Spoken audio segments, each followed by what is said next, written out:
Believe it or not, this isn't Oprah's first rodeo. Years before Epstein's underground tunnels, there was John of God, the Brazilian miracle healer she flew halfway around the world to promote on her show, called him inspiring, and sent her viewers flocking to his compound. What did John of God have hidden on that property? An underground sex slave dungeon. Hundreds of young girls, some as young as 10, lured in, raped, impregnated, and forced to give birth. The babies were sold around the world to elite VIPs. And when the girls outlived their usefulness, they vanished. Over 800 women came forward. He's now serving 370 years for rape, trafficking, and murder. John of God, as a miraculous faith healer, one who could cure cancer, giving him international recognition. João Teixeira is now serving 19 years in prison for the rape of 4 women. He is facing additional cases related to several sex crimes, including keeping teenage women as sex slaves in underground mines, forcing them to have his children, and selling their babies internationally for tens of thousands of dollars before murdering the women after about 10 years of childbirth. Oprah runs her own Leadership Academy for girls in Africa, a $40 million school for disadvantaged girls, where in 2007, several children were sexually abused and parents were only allowed to see their children once a month. And I have said for years, if the abuser is any good, you won't even know it's happened. Oprah ran a school for orphans in South Africa years ago.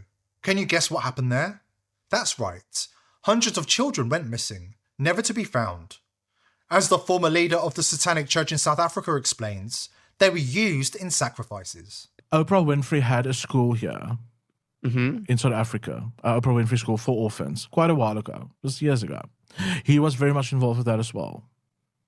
And the children disappeared from there. He was very much involved with was that. Was this a scandal? Like, was this a known thing? Yeah. Go and Google it. So if I Google missing kids from Oprah's preschool, it will come up? In South Africa, it will come up. So what happened to those kids? You guess. They were used in sacrifices? Really? So okay, I don't know if any of this is true. I don't know anything about this. But if that is true, that's shocking. The academy wasn't just a school. It was a harvesting ground. One of many around the world. And now investigators with access to the sealed files are calling her the broker. Listen close. Everything we're dropping here is the kind of material that gets hard drives wiped, servers torched, and people suicided before breakfast. If you're doing your own research and digging into the dangerous topics online, you need to be protected. Legacy VPNs? Forget it. Proton? It's literally funded by the WEF and the EU. Let that sink in. Express, Nord, Surfshark, they all keep logs. They all cave to warrants. They're all headquartered in 5/9/14 eyes countries that will hand over your IP faster than you can blink. You need something that can't betray you. That's VP.net. The world's first trustless VPN. No central servers they can raid. No logs they can seize because there's nothing to seize. It runs on blockchain nodes spread across thousands of independent operators. Even if the entire US government demands your data, there's nobody to hand it over to. It's mathematically impossible to de-anonymize you. Do it before you dig any deeper. vp.net/TPV. It's just $5 a month. That's all it takes to keep your searches, your passwords, your fingerprints, your downloads, and your late-night rabbit holes completely off the grid. No logs, no backdoors, no subpoenas that ever get answered. vp.net/TPV. One click and you're gone. Smart people are already there. See you on the other side. Oprah didn't just traffic kids. She ran the premium supply chain. Human eggs harvested from abducted teens. Blood drained in ritual quantities. Whole bodies, some still breathing, delivered fresh to private jets. The marketplaces? Underground medical theatres, hidden beneath estates, owned by her inner circle. Zorro Ranch, certain Caribbean islands, a compound outside Cape Town. And at least 2 locations in Europe that still don't appear on any map. Buyers aren't just rich, they're the untouchables. Household name billionaires, royal bloodlines, Rothschilds, heads of state, Oscar winners who lecture you about morality, who pay 7 figures a pop. What they're buying isn't vanity treatments. They are the occult elite and they want to be gods. Several ancient powerful cults believe that engaging in occult magic tantric sex rituals can extend their lives by several decades. This is all explained in a rare book called Cult and Occult. The book explains how rulers down the centuries believed that sexual contact with minors would re-energize their bodies and extend their lives. This book is actually part of the Stanley Kubrick archives, because Kubrick used it as a primary source for his final movie Eyes Wide Shut, which of course centered around a shadowy elitist cabal based out of New York City, which had engaged in, let's just say, Epstein-like shenanigans. A man named Stanley Kubrick who produced and directed his last movie called Eyes Wide Shut. The movie Eyes Wide Shut, I think, from what indications I've received out of Hollywood, he died because of that film. I think he was assassinated because of that film, and I think he knew that his days were cut short. You need to get the movie, rent it and watch it, Eyes Wide Shut by Stanley Kubrick.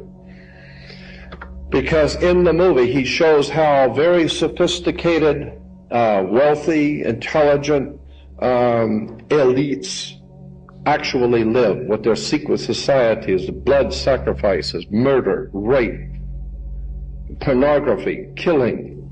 But on the surface, they are very important looking people. They have nice suits and they look good on television. And behind the scenes, they're murderous. And that's what the movie was called, Eyes Wide Shut, because that's exactly what America is doing. It's looking at these politicians and religious leaders with their eyes wide shut.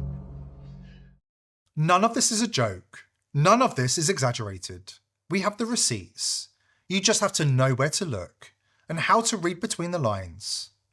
Paedophile Peter Nygard, a close friend of Jeffrey Epstein and Oprah Winfrey, was secretly recorded offering black women money for their eggs, placenta, and the umbilical cord, blood rich with stem cells, claiming that these things bring life for other people.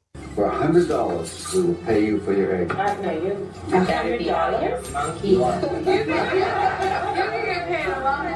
So how much do you want for it? Let's bid. I bid $500 for you. I'm prepared to outbid him. Whoever I bid, he's going to outbid me. I bought about $60,000 worth of eggs. Yeah. If you have a portion, that's very valuable. Umbilical cord, and a placenta, even your period blood is so rich with stem cells. Mm-hmm. We regard it as waste, and it actually should be. It should be captured as recycled, and it should go to waste. It's life for somebody, and it's life for mankind.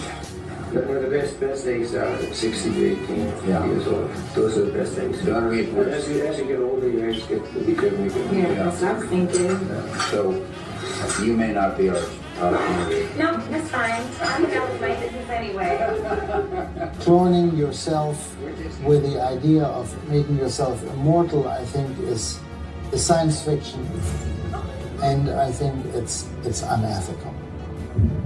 They've already tested this practice in mice, and mouse was fat, and mouse got six-pack, and it was jumping all over women. Young, right? First it's just everybody's safe, and after that... It's one sick, untouchable club that's been feasting on the world's innocence for decades. And here's the part they never thought they'd hear. Thank God. Thank every God they don't believe in, that your name isn't on the membership list. You're not in it, but now you know it exists, and knowing changes everything. This episode ends here. Their story, it ends the moment those indictments unseal.